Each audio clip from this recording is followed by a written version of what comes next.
Hello again. As you know, I am Eli, the computer guy, and I'm providing authorityless, gatekeeperless, free to the end user technology education that empowers you to do whatever the hell it is that you want to do. Now, do remember, just because it's free to the end user doesn't mean things don't cost money. So if you would like to support basically this type of education, please think about clicking on the link down below and throwing some money into donor box or whatever other crowdfunding links we have down there. So anyways, if you're watching this, in the normal timeline, in the normal series of events, you will notice things are a little bit different than they were in the last video. And yes, that is the case. Welcome to the post-COVID world. We all have plans. Right up until everything changes. So anyways, we're in our new studio with our new co-host, Peanut the Chihuahua, which I know you folks are really to see her. You're not really here to learn about cybersecurity. But anyways, I digress. Today's class, we're going to be talking about layered networking, essentially designing your network infrastructure in order to prevent hacking attacks, in order to reduce cybersecurity type problems. So we're going to be talking about things such as firewalls, we're going to be talking about things such as demilitarized zones, parallel networking, and all of those types of subjects for today. So with that, give me a second and we are going to dive right in. So before we start discussing the different concepts in having a layered network, we need to go over the problems with having a flat network. So a flat network is a type of network that you probably have in your own house. Most likely you'll see this in small or mid-sized businesses, or golly, there's probably a lot of larger businesses out there with a flat network too. Again, one of the things that I am trying to explain in the cybersecurity curriculum is that in the real world of cybersecurity, it is not so much that we don't have enough cybersecurity professionals. It's more that we have really bad system administrators already out in the real world. And so unfortunately, when they go and they design their infrastructures, many times they design their infrastructures and they build out their infrastructures in a vulnerable way. And so building out a flat network is an easy way to build out your infrastructure with a massive number of vulnerabilities. But this is one of the things for the network people to sit down and talk about, and the system administrators to talk about, and the architects and all of that type of thing, right? When you build out your network, the design of your network is by design is either going to be providing you a more secure environment or a more open, vulnerable environment. So when we talk about having a flat network, more or less, this means that everybody is on the same subnet, right? So we have 192.168.1.x, right? So this is one of the generic private subnets that most people use. And so the idea is that you have your environment and you have host machines. So you may have host machines for the secretary, the warehouse worker, the CEO, the salespeople, the whole 9 yards. You may have your servers, right? So you have your Active Directory server, you have your Exchange server, I don't know, you have your SharePoint server. Lordy. Sure as hell hope you don't have a web server sitting in this mess, but who knows, you may have that. And then again, in this converged world, again, the idea with convergence is that all devices are basically using TCP/IP and Ethernet, right? You may also have things like surveillance cameras. Wow, it's been a long time since you've seen my artistic quality here. But you may have surveillance cameras on this subnet. You may have telephones on this subnet. And essentially, all of these devices connect back to a switch that then connects to a router.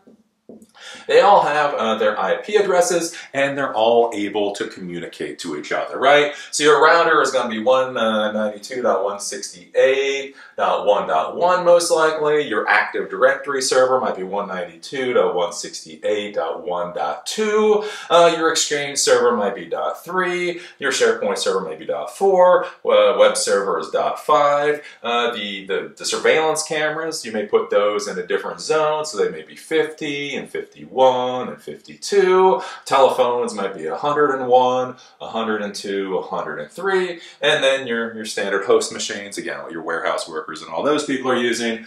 I don't know, they may be like 150 and 151 and all that type of thing. But the important thing to understand, they're all 192.168.1.1.101.1.151. And since it's on a flat network, all of these devices can see each other and communicate with each other, and you know, it's all basically, the concept here is that this should be a high trust environment.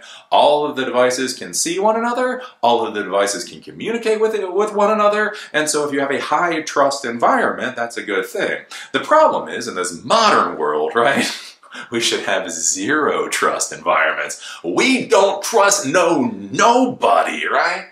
Because the problem is, imagine that sneaky Zimbabwean hacker creeps into your building in the middle of the night, right? With their Raspberry Pi, and on that Raspberry Pi, they've installed Nmap. The heathens, they installed Nmap on that Raspberry Pi, right? And so the thing is, so they come into your network, they find some port in one of the offices that is still active, that is still live, because nobody has pulled the plug back on the switch, and so basically they plug in their little Raspberry Pi, more or less essentially, into their switch with that dirty, nasty Nmap software, and Nmap is then able to go out and it's able to scan the entire network to find all of the devices that are active on the network. It's able to find all the ports that are open on those particular devices. It's able to determine what types of operating systems are on those particular devices, and it can package all of that up into a little text document or whatever else, however the hell they want to parse it, and they can send that off to something like a command and control server to say, hey, look, you know, this is everything on the network. This is the Active Directory server, this is the Exchange server, these are the Axis surveillance cameras or the $5 knockoff surveillance cameras. Here is all of this stuff. And then basically this Raspberry Pi can just sit there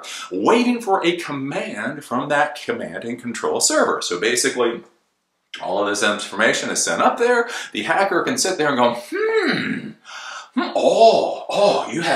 you have an Active Directory server. Okay, let's look a little bit more at the information. I can look at the Nmap information and can find out it's like a Windows server. It's a 2003 edition of an Active Directory server. Oh, it's a 2003 edition. So if we know that there's vulnerabilities in a 2003 server, then essentially what can happen is a hacker can basically type into commands into that command and control server. The Raspberry Pi will grab those commands and say, okay, what do you want me to do? Pulls down the commands and says, oh, okay, you want me to attack the Active Directory server, you want me to attack it in such a specific way, run these specific commands, so on and so forth. And so now this Raspberry Pi can attack the hell out of your Active Directory server, and then things are going to go very, very, very bad from there. Again, like one of the things with this Raspberry Pi, right? If I can use Nmap, and I can scan the entire network, and I can look for things like file shares, or shared folders on the network, so let's say you have a file server down here, and I'm just saying on that file server, if we happen to have a little database file, I'm not saying unless we have a database file on this file server, and then basically this Raspberry Pi can scan, see this is a file server, it can see that there's a shared folder that for whatever reason the Raspberry Pi can relatively easily access. Maybe you can access without a username and password, anonymously, or maybe it just goes through like a standard list of usernames and passwords and it's able to get into that folder on the file server. Once it goes in there, it sees that there's a database file. It looks and it sees that it has full control over that database file, so it can do something such as encrypt that database file for essentially do a ransomware attack, right? All of this stuff is possible because it is very easy to see what is going on with a flat network. It is all there. Basically, think about like with a flat network is imagine you walk into one of these open office spaces. Again, the young people nowadays, or they used to, I guess the young people are old people. It's weird getting old. The people that were young are now old, and I keep calling them young, but they're old. Anyways, the people that were young 10 years ago, they really like the idea of open offices, right? And so think about a flat network as an open office. I walk in the door as a thief. Let's say I'm a thief. I walk into an open office, and I just see 5,000 square feet of open office. Ooh, do I want to steal this Mac that is sitting on somebody's desk? Ooh, do I want to creep over here to the CEO's office and install some kind of a malware onto the system, right? It's very easy to see what is going on in an open office environment, and then once you see that, then it's very easy to plan the best course of attack against that environment, whether you want to install something into that environment, whether you just want to steal computers, whatever it is that you want to do. Basically, it's essentially the same idea with a flat network. If an intruder can get into the flat network, they see absolutely everything going on, and then they just decide to choose what it is that they're going to attack. So, what we're going to be talking about today with layered networking is, imagine if we take that open office space that all the people that were young, that are now old, used to like, and then we do something horrible. What if we put up walls and doors and access control systems? What happens if somebody breaks into your office, and instead of seeing a whole wide open office where they can just choose what they're going to do, they break in and they basically just come into a secretary, like to the welcome area, with basically just a secretary station and a door and some seats. So once they've broken into the building, well, then they need to break through another layer of security in order to get deeper into the building. And then when they do break through another layer of security to get deeper in the building, maybe once they get there, they're looking at some like communal area with a coffee pot and a couple of other things. And then they're sitting there, crap, what do I do now? And then they've got like multiple doors, and all of these doors have to be broken through. So then they start breaking through one door and another door and another door. And as they finally figure out where the CEO's office or whatever else is, security alarms have gone off, the police show up, and hopefully they get arrested. Or at least, depending on what's going on in the modern world, hopefully at least they get escorted out of the building, right? That's kind of the idea with layered security. When we talk about creating demilitarized zones, the idea is that we create one layer of network, and then under that we create a different layer of network. So kind of like with that welcome area in a building, even if somebody penetrates into that first level of the network, they'll be busy there, there's a lot of security there. It is very difficult for them to get down to the next layer of the network. Again, when we think about rooms in an office, imagine if you compartmentalize your servers onto one subnet, you compartmentalize your hosts onto a different subnet, you compartmentalize your surveillance cameras onto a different subnet, you compartmentalize your phones onto a different subnet, the whole 9 yards. Even if one of these subnets is compromised, there are a whole bunch of extra steps that are required for the hackers to try to get to your servers and that type of thing. So the problem with a flat network, somebody walks in, they see exactly what the hell is going on, and then they can attack your infrastructure essentially at will.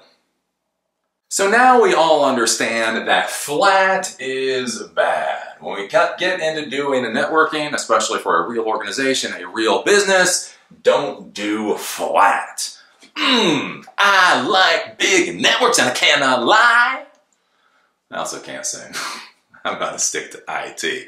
But anyways, we now understand that flat is bad because somebody can come in and the entire network is, anything on the network is vulnerable if an intruder is able to compromise the network. So essentially, the idea with layered networks is that we want to compartmentalize the servers. We want to compartmentalize the different hosts and the different devices on the network so that they're on their own subnets. And so even if those subnets are compromised, not the entire network isn't compromised, right? So essentially you're going to have a network, let's say 192.168.1.x, right? And in this network, you're going to have your servers. So maybe you have your your web server, maybe you have your Active Directory server, maybe you have your Exchange server, maybe you have your SharePoint server.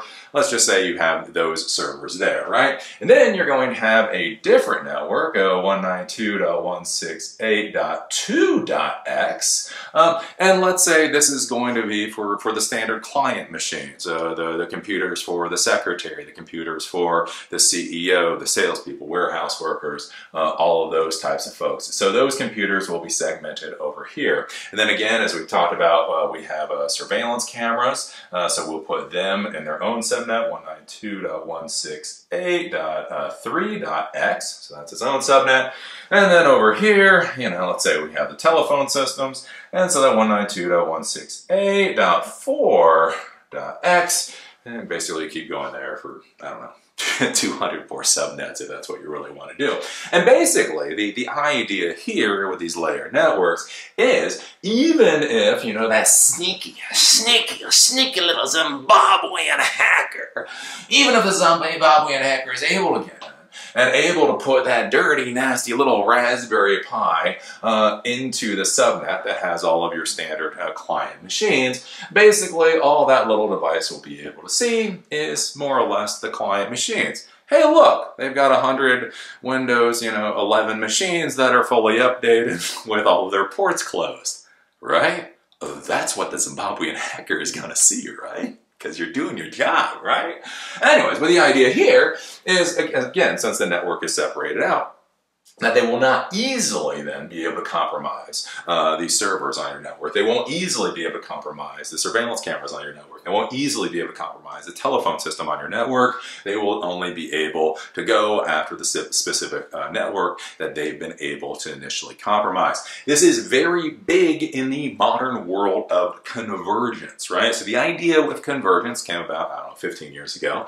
At least it became a big thing with the whole idea of, hey, what if our telephones use TCP/IP and Ethernet? What if our surveillance cameras use TCP/IP and Ethernet? What if our access control systems, right? What if all of our electronic devices use the same networking infrastructure? Because before the concept of convergence, telephone systems used digital communication or analog communication. They used something called Cat3 cables, 66 and 110 blocks, and a whole bunch of stuff you're very happy that you don't have to deal with, right? But the nice part there was the telephone systems had nothing to do with your servers at all, right? Even if you did compromise a telephone system, I don't know, maybe you could make some long-distance telephone calls, and that was about it. Same thing was true with surveillance cameras. Surveillance cameras, you had analog surveillance cameras that used coax cable. Beyond that, your access control systems basically used 12-volt low power connections, the whole 9 yards. The issue that we get into the modern world is when we start talking about these devices, these IoT devices within a converged infrastructure, is what is the continued maintenance on these devices? So if you look at a surveillance camera, if you look at a telephone, right, this is a full-fledged Linux server. You don't think about it that way, but if you can open up a web browser, you can type in an IP address, and you are presented with something, with using HTML and all that, that basically means that's a web server. Right? So you have full-fledged web servers. You may have hundreds, or golly help you, thousands of full-fledged web servers on your network. And when was the last time you thought about updating your surveillance cameras? When was the last time your CEO gave you a budget to do a refresh cycle on surveillance cameras? Now think about this. Again, when we talk about refresh cycles for servers, when we talk about refresh cycles for host systems, for normal client systems, right, that's normal. Every 3 to 8 years, depending on what company you're working for, the hardware gets thrown away, you get new hardware, you get new software, you do the migrations. That's what keeps us all getting paid, right? That's normal. What's your refresh cycle for surveillance cameras? So you install these surveillance cameras, 5 years ago, 8 years ago, whatever else, and they're just sitting there doing their thing, right? And it's fine, right? The resolution is fine, the functionality is fine. You don't really think about it. But what happens if D-Link, they're a big problem with this, or whatever company, stop providing updates to these web servers that are sitting on your network a few years ago? And so now you have these devices that have not been updated in a long, long time sitting on your network. What is the possibility that a hacker is not going to compromise your servers or your client machines, but they're actually going to compromise something like one of these IoT devices? Whether it is a surveillance camera, whether it is a temperature, the equivalent of like a Nest thermostat, whether it's a telephone system or whatever else. And so if you compartmentalize all of your different computer devices, basically you group them together based off of what they do and a whole bunch of different things, that creates a form of security. Even if a hacker is able to compromise your surveillance camera, That's a problem. To be crystal clear, that's still a problem. But at least they're more or less going to be compromised or basically contained within that particular subnet. Now, if you're looking at this and you're like, well, that makes sense. I mean, Eli really teaches pretty well. Yeah, I mean, every network should look like this. You might be sitting there going, well, why doesn't every network look like this? And the reason is up until relatively recently, networking equipment cost a lot of money. When you were talking about routers, especially enterprise class routers, when you were talking about enterprise class switches, when you were talking about all this networking stuff, it cost a lot of money. And you also had to have the institutional knowledge to be able to support that networking equipment. Again, it's not simply about being able to purchase Cisco equipment. You may have the budget to purchase Cisco equipment, but do you have the knowledge within your department to be able to maintain that Cisco equipment? And the reality was, in a lot of departments, the answer is no. The answer was no. We don't have money for a lot of extra networking equipment that the CEO doesn't understand why we need to buy, and we sure as hell don't have the budget to hire a couple of CCNPs or whatever else. So the reason that we had flat networks are a legacy thing, is because 20 years ago, again, it's all cost-benefit analysis. It's all reality, your situation. What resources do you have available? And 20 years ago, we didn't have the resources to do this kind of crap. Here's the thing. In the modern world, in the 2020s, networking equipment is essentially dirt cheap. Getting additional ISP connections. Again, we don't have to deal with T1 lines necessarily anymore. Getting multiple fiber optic connections or anything else, that is relatively inexpensive. When you think about the institutional knowledge that is required in order to support the networking equipment, again, the learning curve on this stuff has come down. It's not simply that more people understand Cisco. Cisco's a hell of a lot easier to use than it used to be, right? And so again, if you're thinking about, like, you know, I don't know, 1,000-person network or something like that, if you go out there and let's say you get Netgear networking equipment that is relatively easy for people to maintain, or Ubiquiti, right? Ubiquiti equipment is relatively easy for any technology professional to maintain, right? Ubiquiti equipment is dirt cheap, relatively easy to support and maintain, and so in the modern world, that's why we need to be moving over to more of this layered type infrastructure, and that's why a lot of the networks that we're currently dealing with don't look like layered infrastructure. Again, one of the big problems that you're going to deal with as a cybersecurity professional, really as an IT professional, is figuring out how to get the CEO to give you enough money to upgrade your infrastructure to modern requirements, even though it does what they need it to do. So cybersecurity guy. So you want me to give you $100,000, and at the end of it, everything is going to essentially work the same, but it'll be more secure. Yeah, that's its own thing that you're going to have to figure out. But basically, that's going to be one of your main problems, is just going into these legacy infrastructures and taking them from how they were to how they should be going into the future. Now, the first thing that you can do in order to start creating this layered networking environment is using software firewalls, right? Normally, when we think about firewalls, we're thinking about hardware firewalls. These are devices that are basically keeping people from communicating on certain ports between different subnets. But, you know, built into almost every operating system for, I don't know, 20 years at this point, 18 years at this point, are software firewalls. So these are, you know, one of the cheapest ways that you can start managing how the network communication is done on your network, and arguably easiest. Somebody else can argue about whether or not this is the easiest thing, but it's definitely the cheapest thing. You don't have to buy Cisco equipment, you don't have to buy Juniper equipment, you don't even have to buy Ubiquiti equipment. Basically, software firewalls are already built in. So if you're dealing with Windows machines, either client or server machines, there is a Windows firewall that is built in.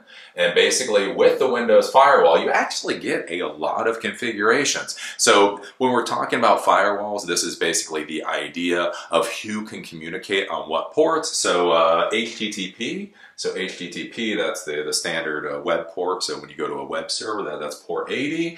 So basically you can say who can or cannot access this particular Windows server on port 80. So you could use this for FTP, you could use this for remote desktop, you could use this for any of these particular ports. And you can do a lot of configurations. Basically inbound communication, outbound communication, you can configure based off of entire subnets, you can configure based off of specific IP addresses, you can configure off of a lot of different things. Within the Linux world, like if you're dealing with Ubuntu, there's something called UFW, and it's called uncomplicated firewall, basically built, I think it's built into UFW, or built into Ubuntu at this point. And again, the same thing is true. You can say this particular subnet is able to communicate with this particular server at port 80.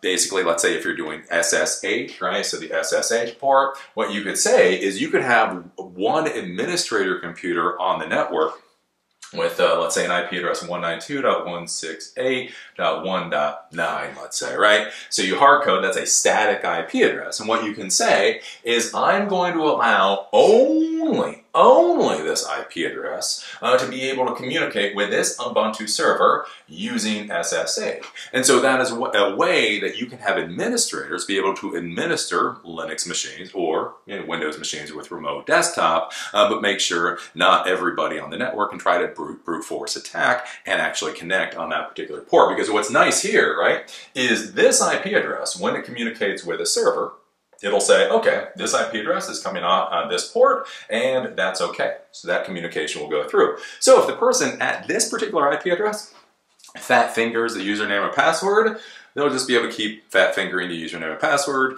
until whatever password policy kicks in and they get booted off, right? But the cool part is, if you have somebody at 192.168.1.25, right?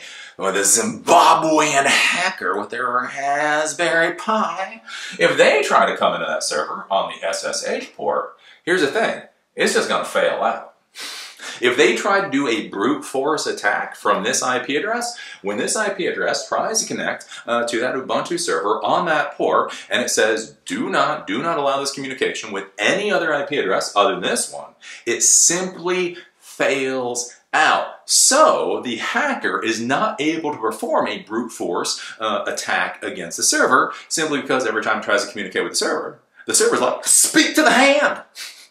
I'm sorry, are you 192.168.1.9? I don't think you are. Speak to the hand.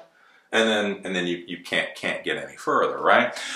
And so that's where software firewalls can be incredibly useful for you. Again, especially when you're thinking about things like servers, right? In a real business environment, you may have servers that do specialized tasks. Again, you may have a MySQL server, and all it does is MySQL. It's not a full LAMP server. A LAMP server is a Linux, Apache, MySQL, PHP. Everything is on one box. But again, in the real business world, you may have a MySQL server, you may have a web server, you may have some kind of basically file server for content or whatever else. And one of the things that you can do with this is essentially you have the ports, port 80 is open to anybody. So anybody in the outside world can come to port 80 on your web server and try to get whatever your web server is offering. But on the web server, you have PHP or Python or Ruby on Rails. It's communicating with your database server. And so what you can do is you can set up a firewall rule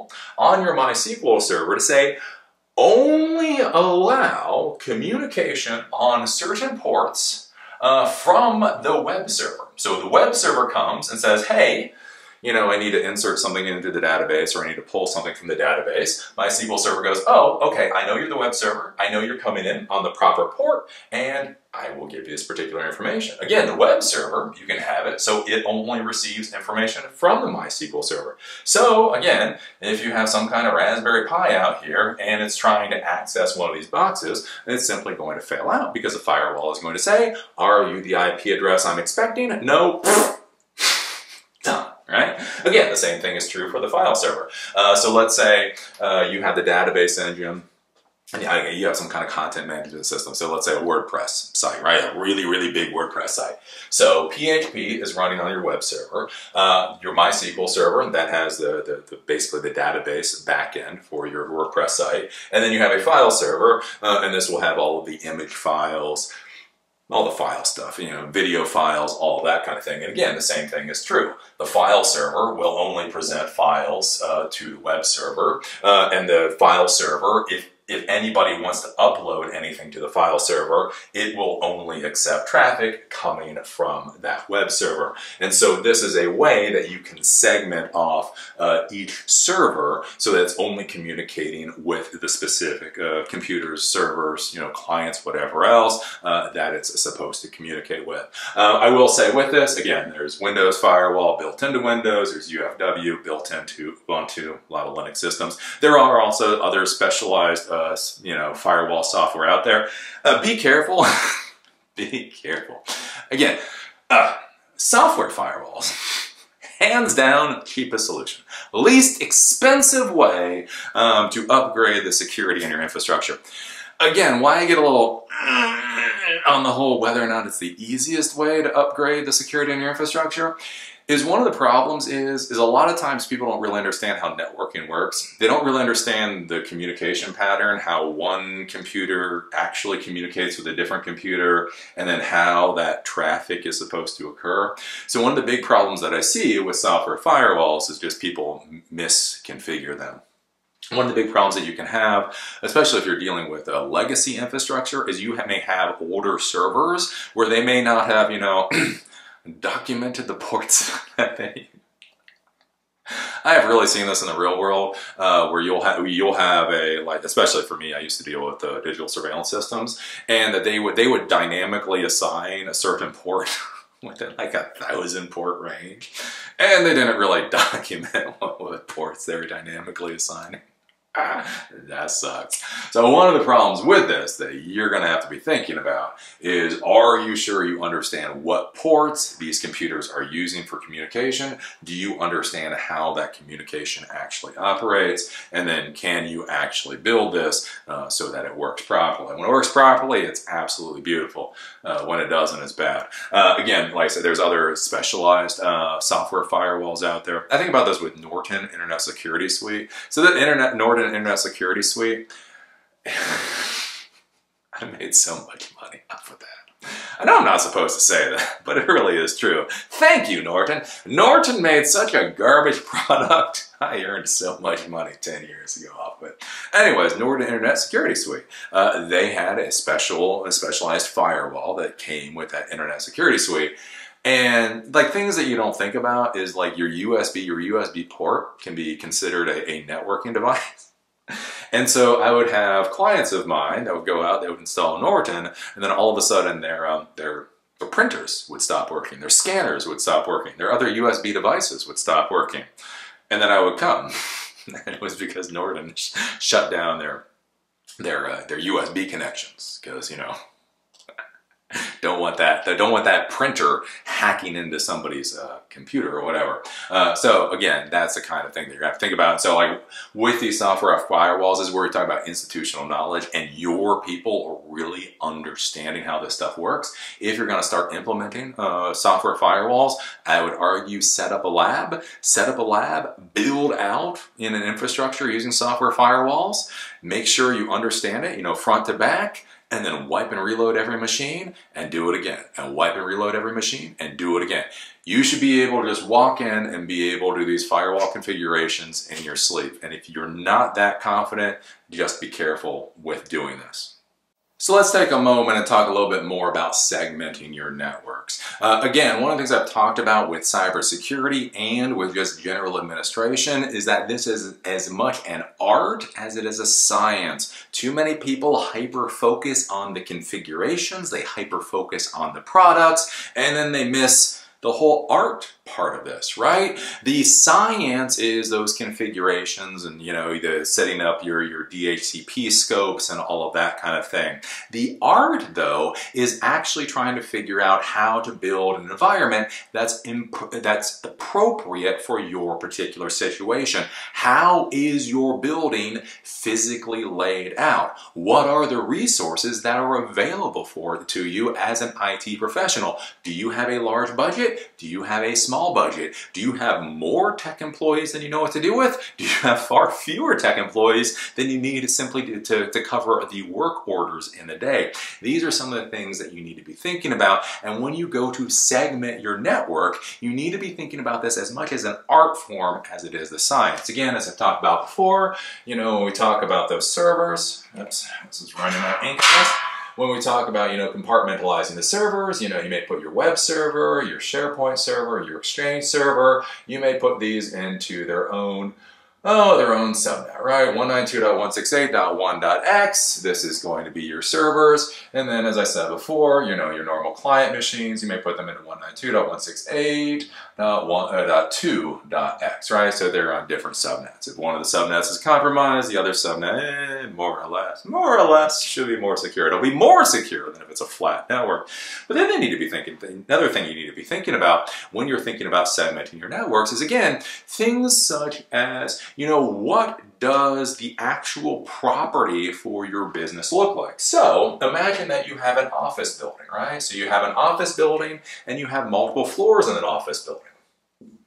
So one of the things that you may think about is why not make the different floors have their own subnets, right? So this can be 192.168. Let's say 3.x, this can be .4.x, .5.x, and .6.x, right? And so one of the ideas here is if that Zimbabwean hacker comes in with a Raspberry Pi and plugs into an active port on this particular floor, again, the thing with segmenting your networks, then they should not be able to easily compromise the 3.x, the 5.x, or the 6.x, right? They may be able to compromise this small segment of your overall infrastructure, but that's it. Another thing that you can be thinking about for subnets is just think about things like departments, right? So you have the marketing department, right? You have the sales department, you obviously have the IT department, you have the HR department, so on and so forth. Now think about it, right? You know, when you run a business, one of the first things that you're going to learn when you're hiring employees is different types of people are better or worse at doing certain types of jobs. So here's the thing, I want to tell you about salespeople. I love salespeople. Do not get me wrong. A good salesperson is worth their weight in gold-pressed latinum. That's a Ferengi reference there. No, a good person is amazing. They're just amazeballs. If you can find a good salesperson, just keep that good salesperson, right? The thing is with salespeople, you know, a lot of times they kind of do what they want to do, right? The IT people are very like, this is how it's done, right? IT people like configurations. IT people like rules. Or at least we say we like rules, right? There's a way that the IT person mindset works. So if you tell an IT person not to install crap on their system or whatever else, there's a relatively good chance that they're actually going to follow the rules. If you give rules to a salesperson, you might as well talk to a rock. Hey, rock, I don't want you to install something on your computer. Like, I don't know. When the IT people talk to the salespeople, it's just bad. It's just bad. Words go back and forth. It's not a conversation. It is not a conversation. It is not a relationship. It's just words going back and forth. So one of the big problems you can have, in real world, right? Again, I used to have this back in 2000, is the sales people like to install whatever the hell they want to install. So back in the day, our problem was Napster. Nowadays, in the modern world, who the hell knows what your salespeople are going to be installing onto their systems? Again, salespeople are hyper-competitive. The entire point is that they are hyper-competitive and they want to win, and that they will win almost any cost. The problem is what they do with their computers, what they do with their systems, may make their systems more vulnerable, more likely to be attacked. And so the issue that you have, again, on something like a flat network, is what happens if a hacker is able to compromise a salesperson's computer and HR is within the same subnet that salesperson computer is. And so when the salesperson comes into the office, and basically whatever is on the salesperson computer can now start attacking, you know, all of the HR computers, all hell can break loose, right? I mean, it just makes sense. The IT people are dealing with different systems and with different vulnerabilities and everything else than the marketing people, than the sales people. Again, the marketing people are probably the safest people you're ever going to deal with. I love marketing people. I wish I could only hire marketing people. They're very creative, they're very interesting, and they shockingly usually follow the rules. I give marketing people an A+. Anyways, right, your marketing people are going to be pretty easy to deal with. Your IT people are probably going to have a hell of a lot of vulnerabilities, but they're most likely going to know how to deal with vulnerabilities. The sales people are just going to be a complete cluster, and then your HR people, they're going to have a hell of a lot of vulnerabilities, and they're not going to probably know how to deal with them properly, right? And so the thing to be thinking about is that if you divide all of these people into their own subnets. So if a salesperson is on the 192.168.8.x subnet. So basically when the salesperson comes in with that infected computer, he's able to attack all the other devices on the 192.168.8.x subnet, all the other salespeople. You can get attacked by him. But HR is at 192.168. I don't know, 10.x, right? So they should be more secure from the salesperson. Again, if somebody's infected the sales computer and it tries to go after the people in the IT department, it should be segmented off. And so this is one of the things that you need to be thinking about in your environment. Again, if you don't have many of these employees, if you have one salesperson, don't put them on their own subnet. Well, no, don't do it.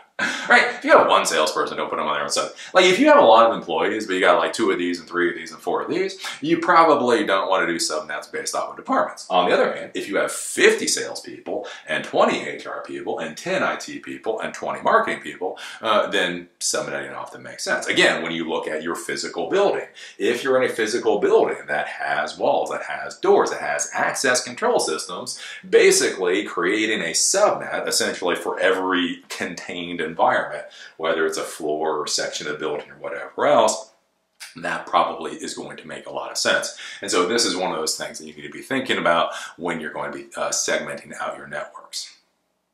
So now let's take a moment and talk about parallel networks. So parallel networks in the modern world are important because of that concept called convergence. So the idea with convergence is, hey, if we have these electronic devices, why don't they all use the same communication infrastructure?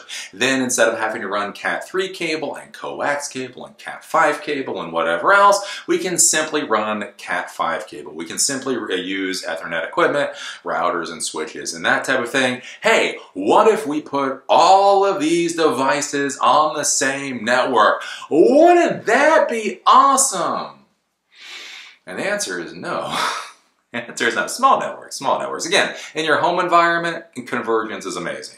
The fact that your television system essentially runs off of the same internet connection as your computer system, as a lot of the other things, that works out really well. The problem you run into in the business world, though, is that when you have all of these devices on the exact same, basically subnet or whatever, that flat infrastructure, you can run into a lot of problems. Again, one of the things I've talked about before is if you have this flat infrastructure and you have something like a surveillance camera. So you have one of these really high-end megapixel surveillance cameras. One of the problems we ran into a decade ago is basically they could use a lot of bandwidth. Right? So if you misconfigure the surveillance camera, and let's say each surveillance camera is going to pump out 5 megabits per second, and then you have 20 surveillance cameras on your network, right? Times 20, and you have a 10 by 100 switch, guess what? All of your surveillance cameras are now using all the bandwidth on the network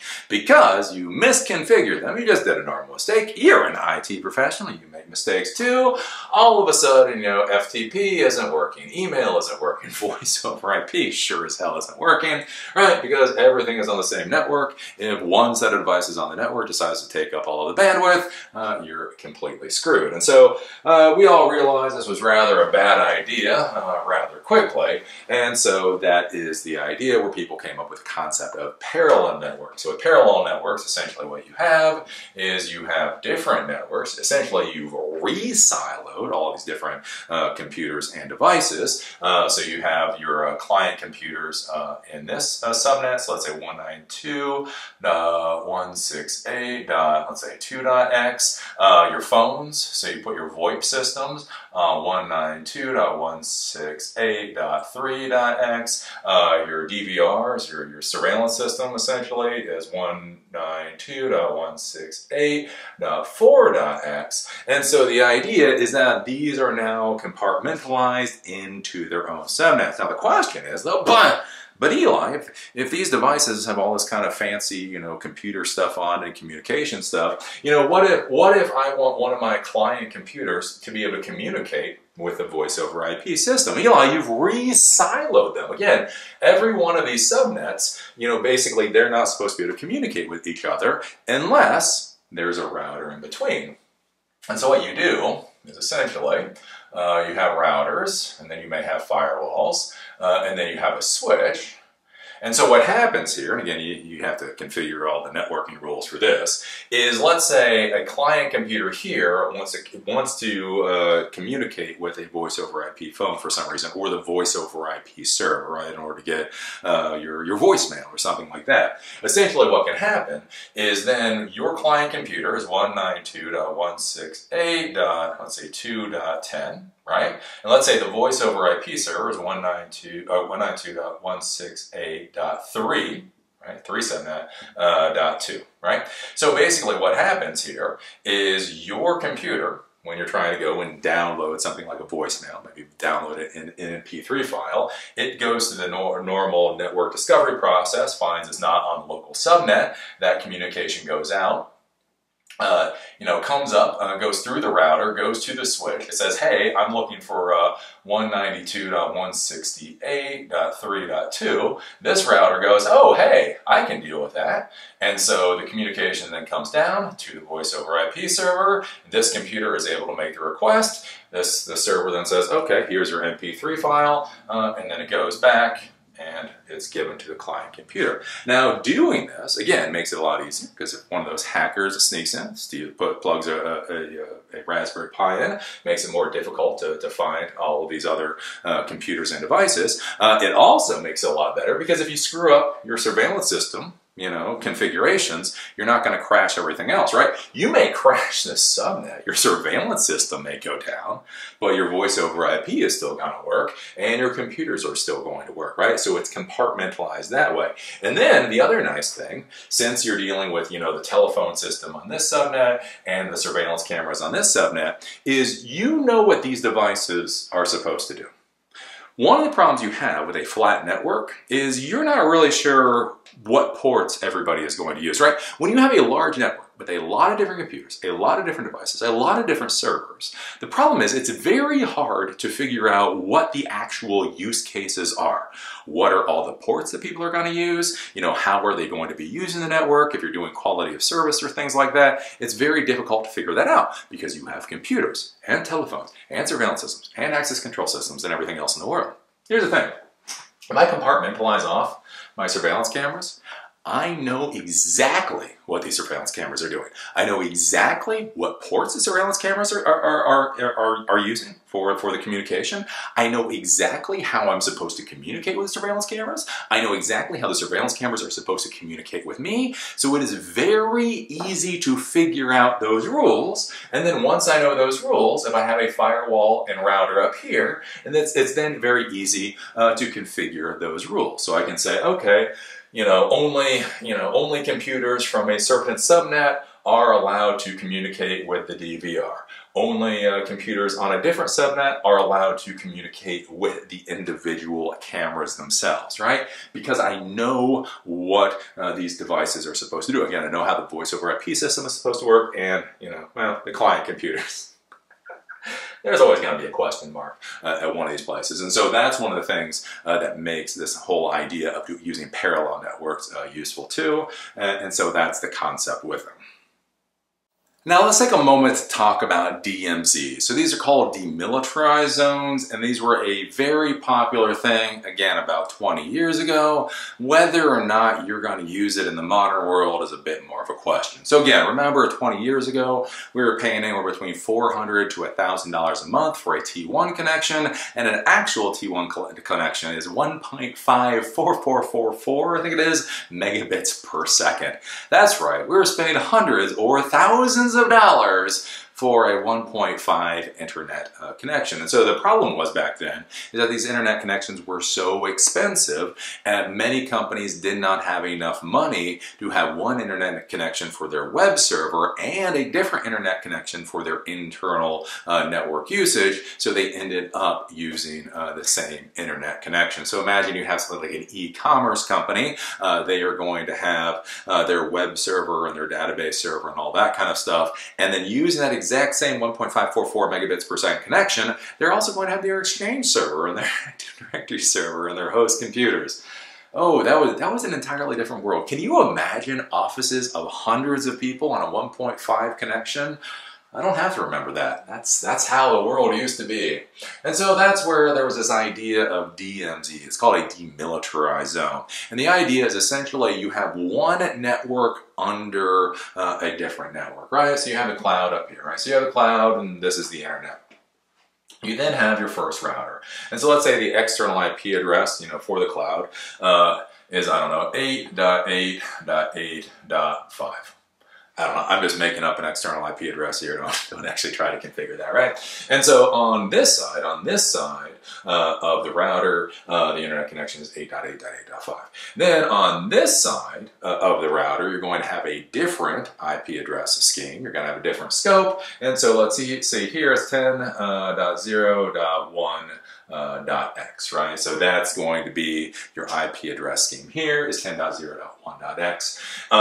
Under this, you would have, let's say, your web server. You may have that MySQL server. You may have a file server. You'll have all the servers that are required in order to actually provide the web services to the customers that are coming to your website. So from here, what you want to do in order to create a DMZ is that you actually want to add another router, right? So basically the internal IP address screen here is 10.0.1.x. So you're going to add another router here. Its external IP address is going to be 10.0.1.2, let's say. And then the internal IP address scheme might be 192.168.1.x. So it's important. It's important when you're dealing with a router. What do routers do? Routers allow you to communicate between different subnets. So if both sides of the router are on the same subnet, it's not going to work because it isn't going to know what to do. So basically what you have here is then, you know, you have the wire that goes from so the internal for this would be .1, let's say. So 10.0.1.1, that's the internal IP address for this router. And then you're essentially using a switch or whatever else. You're going to then connect 10.0.1.2 to the external connection for this router. And then the internal connection will be 192.168.1.x or 192.168.1.1. And under here, right, so this is all here. And then under here, this is where you'll have your Active Directory server, this is where you'll have your Exchange server, and this is where you'll have all of your host computers. And so the idea with the demilitarized zone is if that nasty Zimbabwean hacker comes through, is able to get through your router, is able to compromise, let's say, your web server, then they'll be able to attack your file server, they'll be able to attack your MySQL server, they'll be able to track all of that, which is bad, which is bad. But they should not be able to compromise the internal network. Your Active Directory server should be secure, your Exchange server should be secure, your host systems should be secure, so that your IT people can do a 24-hour night, 24-hour day in order to clean up the mess that the Zimbabwean hacker created. And so essentially, when one of the host computers here, they're trying to get out to the internet, they have a default gateway of 192.168.1.1. So when they try to get out to the internet, it'll go here. This router will be configured with a default gateway of 10.1.10.1. So that communication will then go here. And then from here, it'll go out to the internet. It'll go to whatever website. It will grab the information using routing protocols and all that. All that information will come through this router into the second router, and then go back to the host computer. Now, though, again, you'll notice I have things like an Exchange server. One of the questions is well, what about internet services for things like the Exchange server, right? You know, SMTP, Simple Mail Transfer Protocol, whatever the hell you're using for the Exchange, POP3, whatever, right? So the question is, well, how can emails get routed from the outside world to that Exchange server down here? And that's where you're going to be using port forwarding. But in this system, you're going to be port forwarding twice, right?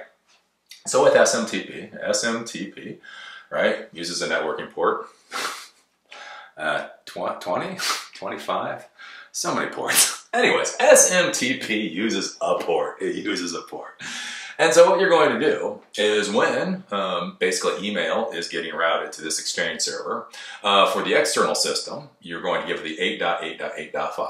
So whatever is trying to route to this Exchange server, you're going to point them to this internet-facing IP address. When the SMTP, when the email comes in, what's going to happen is this router is going to do port forwarding to the external IP address for the internal router. So an email comes in to 8.8.8.5. Within the configurations here, it says, okay, any emails coming in, we are going to route them to 10.0.1.2. Once it's routed to this router, within this router, there'll be a port forwarding configuration to say, okay, any email that comes into 10.0.1.2, it then needs to get routed to the Exchange server, whatever that is. You know, 192.168.1.5, let's say. And so that's how you deal with basically these incoming internet services when you have the DMZ. You do port forwarding. When you do port forwarding, you forward from the outermost router to that inner router, and then from that inner router, you're then going to route to whatever particular server it needs to go to. Theoretically, you can do this many layers down. At a certain point, the networking protocol starts futzing out. Theoretically, you could have this like 100 probably routers deep if you really wanted to. I would not do that. Even in the modern world, it's questionable about whether or not you really use DMZs very much anymore. Again, internet connections at this point are very inexpensive. Many times, if you need to compartmentalize servers like this, you'd most likely use DigitalOcean or AWS or Azure. Like if I was going to do this in the modern world, I would put all of these things up on AWS or Azure and then have my internal network have some way to be able to communicate with those cloud-based servers. But this is a kind of concept with network segmenting. So one of the things I alluded to in that last section was the concept of essentially what is called a hybrid infrastructure, right? So in the modern world, you know, we are all used to at this point, you know, hearing about, you know, private infrastructure or cloud-based infrastructure. But one of the things that gets overlooked is the concept of a hybrid infrastructure. So what we mean by a hybrid infrastructure is that you have an infrastructure that is built both locally, privately, and up on the cloud, right? So let's say you have your building, you have your business, you have your, let's say you have your Exchange server, you have Active Directory server, you have all of your host computers, and this is all contained within your particular business. But again, let's say that you want to have some kind of complicated web application. I'm not just talking about a simple WordPress site. You're going to create something really fancy. You're going to use Node.js and all that kind of cool stuff. one of the things to really ask yourself in this type of situation is, do you want to host all of that locally and deal with the possible security ramifications of that, especially if you start creating a web application where you're expecting lots of users to be hitting the web application. Again, thousands, tens of thousands, possibly millions of users. Remember, if you have millions of users hitting your web application, a certain percentage of them are going to be hackers and bots and all that kind of stuff. And so one of the questions is do you want all those bots and do you want all those hackers just hammering the hell out of your local infrastructure? Answer is no. So one of the things you can do is you can put some of your infrastructure up in the cloud where it makes sense. Now again, with this, I'm not arguing you put your Active Directory server, your Exchange server up in the cloud. You know, that's its own argument. You get into that, people can drink a lot of beer and scream all night. What I'm talking about here is, again, things like, you know, that web server. So, you know, as I've talked about before, things like the marketing department. It's easy to think of a department such as the marketing department as not being very tech savvy or not requiring a lot of technology. But the real reality is, in the enterprise world, the marketing department can actually require a lot of technology. Now, it hasn't really come to pass, but I was actually reading articles 5 or 6 years ago, so 2014, 2015 timeframe, that was actually talking about the CMO taking over the CTO position. Didn't happen, thank God. But there was actually a really big argument out there where the chief marketing officer, they were actually so in tune with the needs of the company, and they actually were required to understand so much about technology that the CIO or the CTO position at some point would actually be axed by the CMO. Again, that hasn't actually occurred, but this is one of those places where, you know, departments in your organization, you may overlook them and not realize how much technology they either need or that they're actually using.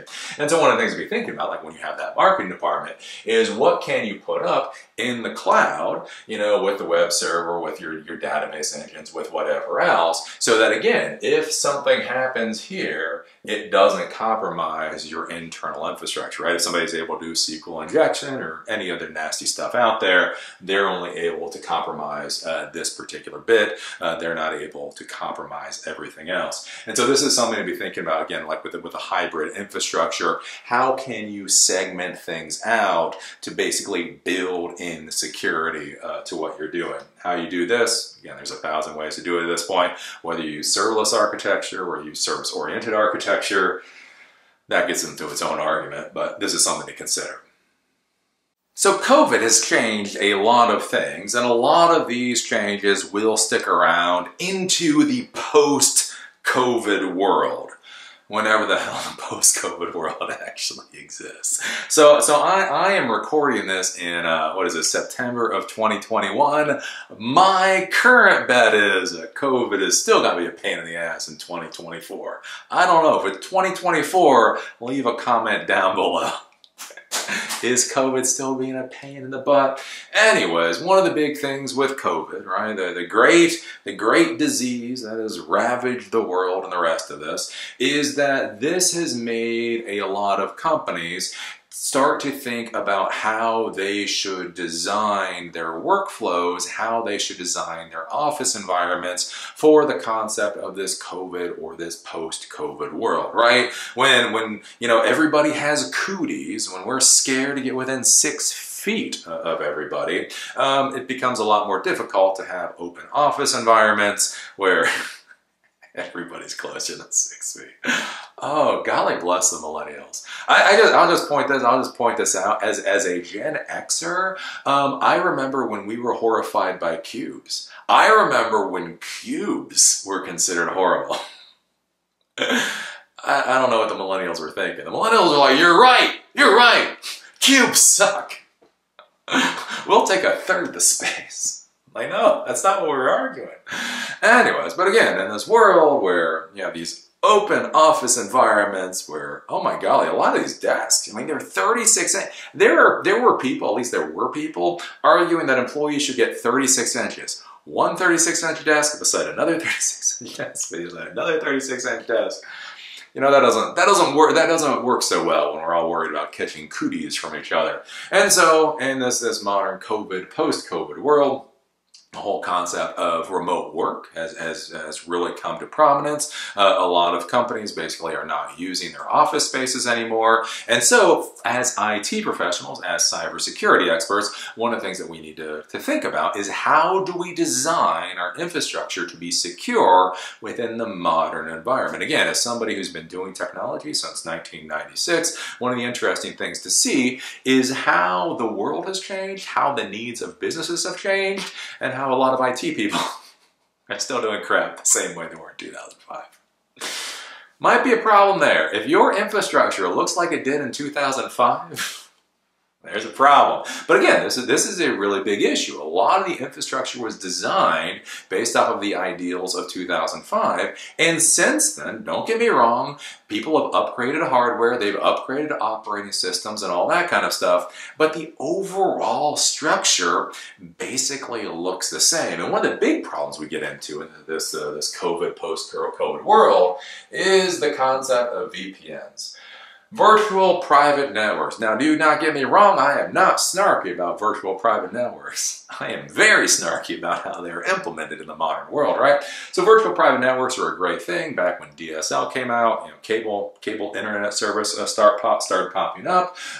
Basically what this allowed is this allowed your salespeople, this allowed your executives, this allowed your IT people to be remote from the office, to be somewhere else, and basically be able to connect into the office using a virtual private network connection.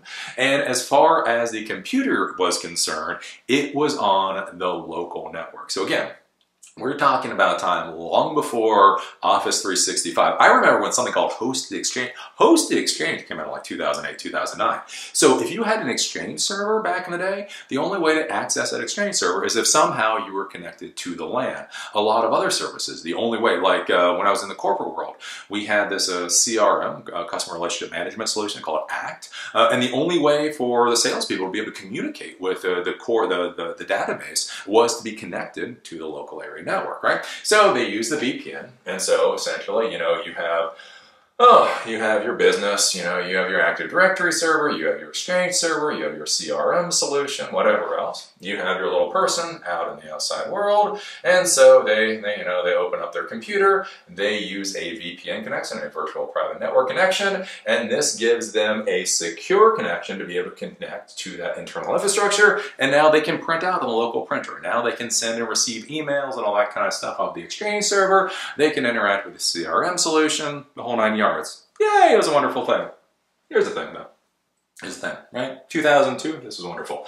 But in 2002, I don't know, 1% of the workforce was remote. So again, this was an issue. Like securing your infrastructure once you start having remote workers is an issue. You need to be thinking about it. But the other thing to be considering is when you have 1% of your user base actually using VPN, and they don't actually use VPN very often, it's relatively easy to secure this. You use rules on the time period where people are actually able to use the VPN connection, use RSA keys, use a whole bunch of different things. But basically when you have 1% of your workforce using VPN, it's not too bad. The main concern here is that this communication, the communication between the user and the local area network, that is secure, and that is what VPN does. Great. But here's a question. Riddle me this, riddle me that. What happens when you go from having a remote workforce of 1% to having a remote workforce of 95%? Or more in some of these companies. All of a sudden, you really start having to rethink basically how you design your infrastructure, especially when it's concerned VPNs, right? When your IT people are remoting in to your systems, hopefully your IT people are not going to use their work laptop to look at porn. Hopefully. We'll say hopefully, right? Hopefully your IT people understand the security ramifications of the devices that they're using, and so they'll try to be relatively secure with them. Again, the executives, they're concerned about the ramifications of using devices, so they should be rather secure. But when you start having 95% of your workforce is now remote, and you decide the way to allow them to do all the remote work is using a VPN, what happens when your secretary's kid decides to use their computer to look at porn at midnight? What happens when your warehouse manager's, spouse decides to download a cracked version of Adobe that comes with a couple of extra pieces of functionality? This Adobe Premiere with added RATs, remote administration tools, built directly in, right? What happens when you have 95% of your workforce now connecting to your local area network using VPNs? And so the thing to be thinking about, right? You have this person using this computer. Now, maybe they're stupid, right? Maybe their kid was stupid. Maybe their spouse was stupid. All kinds of stupid stuff happens. They then connect in using that VPN server. So if you're using Windows, it'd be routing and remote access server. RAS. Anyways, routing remote. Right. So anyways, they VPN in. And one of the questions to ask is, can they see your entire infrastructure? From this point, once they come in, is it essentially a flat infrastructure? When I VPN in, when I connect, can this computer now see everything that is available to everybody? Could that Zimbabwean hacker using fake porn infect this person's computer? So with some kind of thing that scans, and so whenever they connect in to that using the VPN, it'll do a scan and it'll find all the information for Active Directory, Exchange, server point, all that kind of stuff, and then it'll ship it off to the Zimbabwean hacker's command and control server. The command and control server will then figure out the commands that it's supposed to give. Then the command and control server will send the commands to that infected computer, and then basically that computer will attack the hell out of your local infrastructure. Or again, like what happens, what if a hacker is able to compromise that particular employee's computer? And so they're able to VPN in, and now they have access to your entire local LAN. So one of the things that you need to be thinking about with the VPNs is, how are you building your VPN infrastructure so this doesn't happen? Again, so if I VPN in, I can access the Exchange server, but the Exchange server is behind additional routers on the internal network. There are specific firewalls that are configured so that these client computers can only communicate with the Exchange server on these particular ports, and all this other kind of different stuff, right? Again, this is something you have to be thinking about the modern world. If you are simply doing a refresh cycle on your servers, and that's all you've been doing since 2005, that doesn't cut it going forward. So one of the final bits that we're going to talk about is dealing with virtualized networking, right? So when you're dealing with your cloud environment, is it a public cloud? Is it a private cloud? I don't care. But one of the big problems we run into when we start building cloud infrastructure, again, when we're using Hyper-V, when we're using ESXi, when we're using Citrix, when we're using Azure, when you're using AWS, all that kind of stuff, one of the problems that we get into is that many times this kind of cloud infrastructure is built out by system administrators, right? So they understand how to configure Exchange servers, they know how to configure Samba servers, oh, they knew how to configure SharePoint servers and the whole 9 yards, right? So they create their user accounts, right? They create an instance, a virtual machine for these things. They set it up, they install all the updates, they configure all the privileges and all that kind of thing.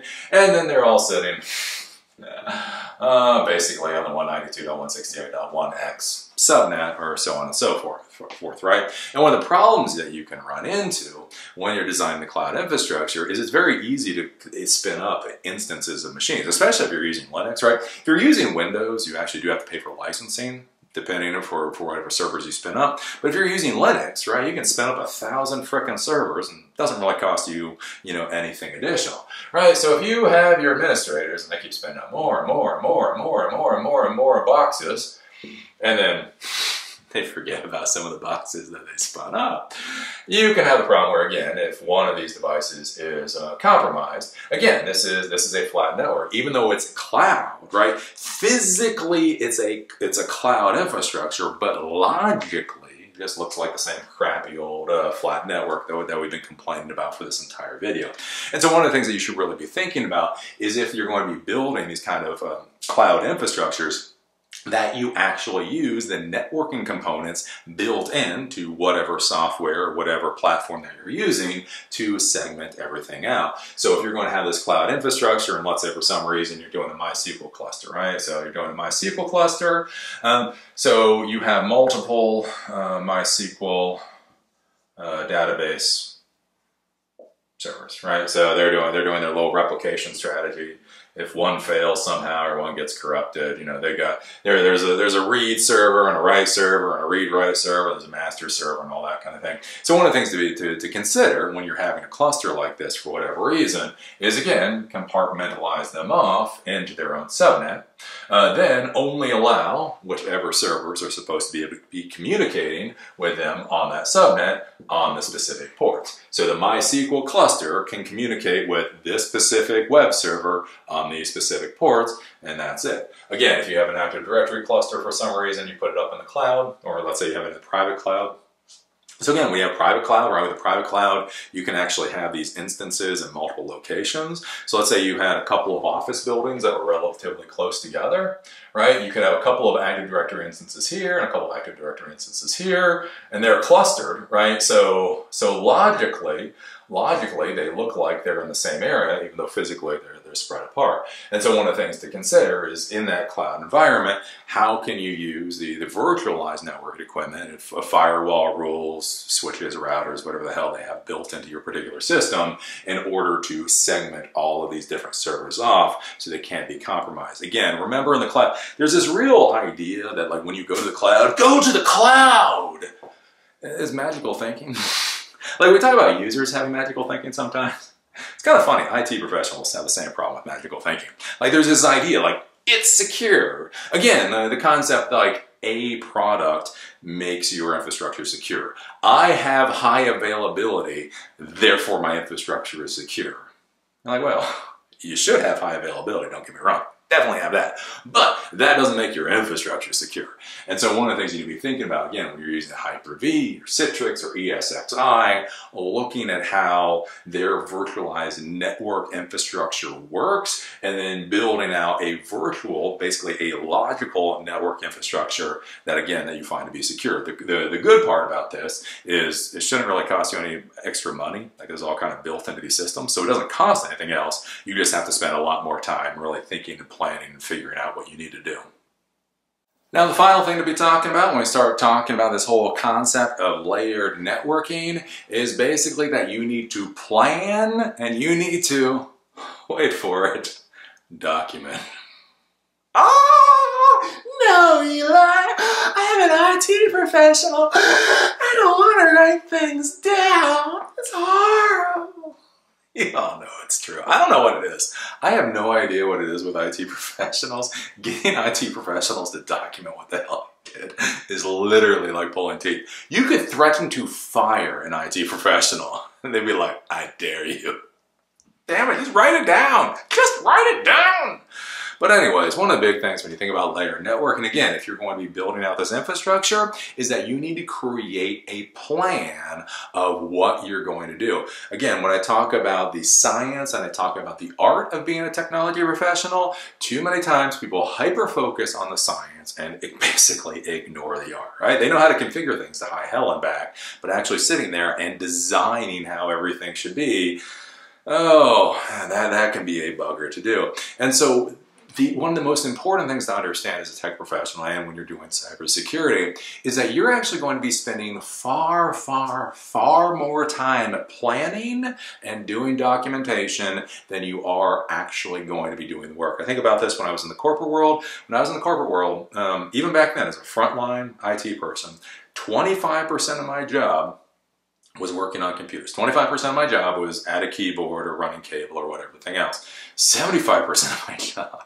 was everything else, right? And this is something that a lot of, especially new tech people, don't really want to think about. So what you have to consider is that when you're going to be building out this layered networking infrastructure, you need to sit down with all parties that have a vested interest in what's going on. You need to discuss why what you're doing is important. You need to discuss with them what their issues are, what what their needs are. You need to discuss with the CEO or whoever is writing checks, CFO or whatever else. Basically discuss with them what the budget is, what the budget theoretically could be if you could argue your point, and then you need to sit down and do a lot of drawing, whiteboards, right? Like whenever you see those video shots of Google or any of these other places, any place that any tech company they're going to go into is going to have a metric crap ton of whiteboards. And the reason we have a metric crap ton of whiteboards is because most of your job is, yeah, okay, so I got a web server here, right? Okay, web server. How many web servers we got? Okay, so we got 3 web servers here. Okay, got web servers. So, okay, so what do these web servers communicate with? Okay, so they communicate with MySQL. Okay, well, we got MariaDB. Why the fuck do we? Okay, we got MariaDB over here. Okay, do we have anything else? Mongo. Who the hell's running Mongo? Can we get rid of the Mongo? No, we need Mongo. Mongo. Alright, so we got these servers over here. I got MySQL, got Maria. Why do we have MySQL and Maria? Alright. MySQL, Maria, MongoDB. Okay, so these web servers are communicating with all of these database servers. No, these web servers are communicating with the MariaDB server. Okay, why do we have the MongoDB again? Oh, okay, there's an internal, native app installed on the salespeople. We have some kind of internal CRM solution. So the salespeople, all of their computers, they're going to be communicating with Mongo. Who the hell? That's stupid. Okay, so salespeople, and so what? They're on the 192.168, 1.x subnet. Okay, but we have MySQL here. So why do we have this MySQL? Okay, so this MySQL, so this is essentially a backup. It's a repository for the web server that we have in the cloud. So we have some fancy WordPress. We're using, okay. So we have some kind of WordPress server up in the cloud. The MySQL database up in the cloud essentially replicates back to this MySQL database as a backup system for some reason. This needs to stop, but whatever. Okay, so this is how this communication is supposed to work. Right? Now imagine doing this for hours and days and weeks. Imagine just being told you have a MongoDB database and nobody can remember why, and nobody's brave enough to power it off. And so you go through and you work all of this stuff out. And again, one of the most important things with all this planning is that you start to understand what your infrastructure actually looks like, what it actually looks like. And then as you start to understand more and more of what it actually looks like, then you can start, asking yourself, can you start compartmentalizing things? Wait a minute, if we have web servers here, local, and we have web servers up in the cloud, why don't we just put all this crap up in the cloud? Move all that up to the cloud. Okay, if the salespeople are using this CRM solution, they're using MongoDB, why aren't they using Salesforce at this time? Then you go talk to the sales department. We've wanted Salesforce for a long time. Okay, let's get these people over to Salesforce. We don't have to deal with this crap, right? And so as you start to understand how your network actually looks, as you start to understand how your infrastructure actually looks, then what you can start doing is you can start getting rid of stuff. You can start powering down stuff. You can start upgrading stuff that needs to get upgraded. You can start moving people around as need be. And then once it starts to look a lot better overall, then you can go in here and again you can start doing a little bit more of the network segmentation. You can start pulling things apart, and that's where going through and planning is going to be really, really important. And then once you start creating all these firewall rules, once you start creating all these networking schemes, then you need to document the hell out of it so somebody knows why this stuff exists. Again, one of the big problems we have with legacy infrastructure is legacy infrastructure. It may have been through dozens of people's hands, right? You think about it in the normal IT world, you should spend about 2 years at your job, right? 2 years at help desk, 2 years at desktop support, 2 years at junior, 2 years, blah, blah, blah, right? Well, you get a company with a real IT department. That's a lot of people over 10 years, right? So again, we talk about 2005. So 2005 is 16 years ago for me. So you may have had essentially 8 generations of employees, move through that infrastructure. And so if you don't document what the hell is going on, somebody 6 years from now is trying to figure out the MongoDB or trying to figure out any of this horse crap. It's going to be a lot of work for them. So for everybody's good, create a good plan. Again, was it plan the work and work the plan, as they say. And then once you've created everything, document the ever-loving hell out of it. And so there you go. There's a class, Introduction to Network Segmentation. Don't worry, again, it's not that horrible, it's not that concerning. This is one of those things, as you go through, a lot of this stuff will get easier and easier and easier, but this kind of gives you a concept of what you need to be doing. Again, in the world of cybersecurity, really in the world of administration, one of the ideas is that you build your infrastructure to be reliable. You build your infrastructure to be secure. You expect a root user account for one of your servers to be compromised. Expect, your global admin user credentials to be plastered on a billboard somewhere or plastered on the darknet. It's probably going to be plastered on the darknet.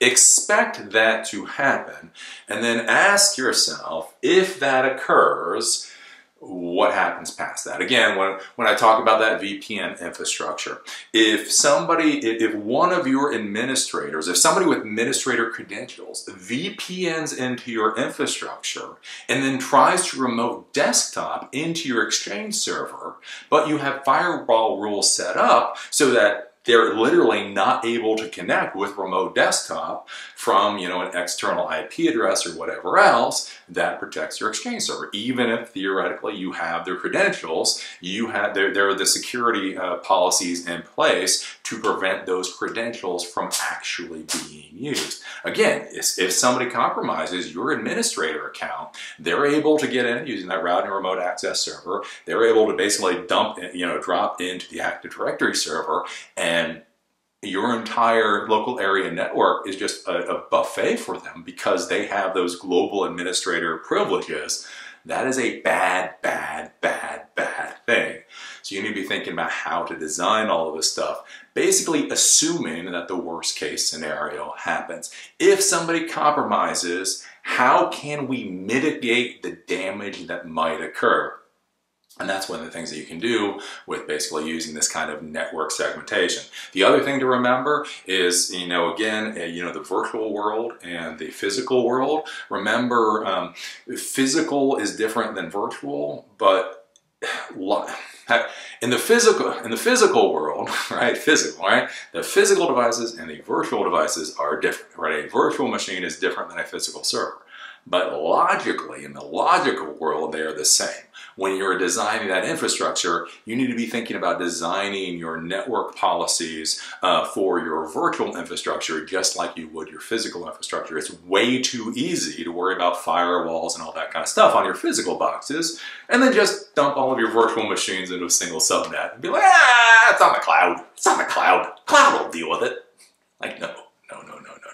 You got to build all of that kind of stuff out. So these are some of the things that you need to consider, when you think about this whole network segmentation. And again, do it slow, especially when you start dealing with firewall rules. Firewalls are awesome. Software firewalls are amazing.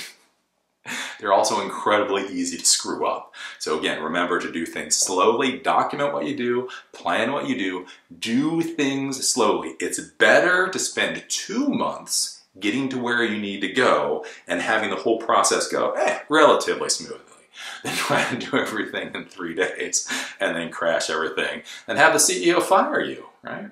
That would be a bad thing. Remember, that's the whole thing, with cybersecurity people, one of the things they miss sometimes is that the CEOs don't really care if it's the hackers that crash the system or the cybersecurity people that crash the system. All they know is the system is crashed. You crashed the system, but I did it because I don't care, you're fired. So anyways, one of those things to consider. So as always, I enjoyed doing this particular class. Again, we are in our new studio. COVID changes everything. It's a COVID world. Yay! So anyways, I'll be doing here. I hope you like my drawings. because you're gonna be getting a lot more of them, to be honest with you. And Peanut will be a guest host from time to time. As I said before, again, these classes are free to the end user. That doesn't mean that they're free. There's a lot of things I do actually need to pay for. There's CES coming up. There's Web Summit I'd actually like to go to. There's a lot of things that I do that's outside of this realm. So again, when you look at this doesn't look very, because this is not very expensive.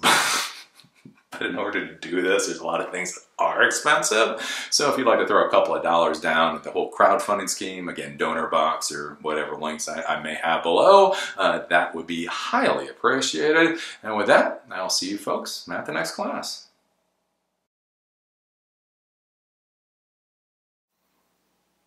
Are you farting, little girl? I think you might be farting.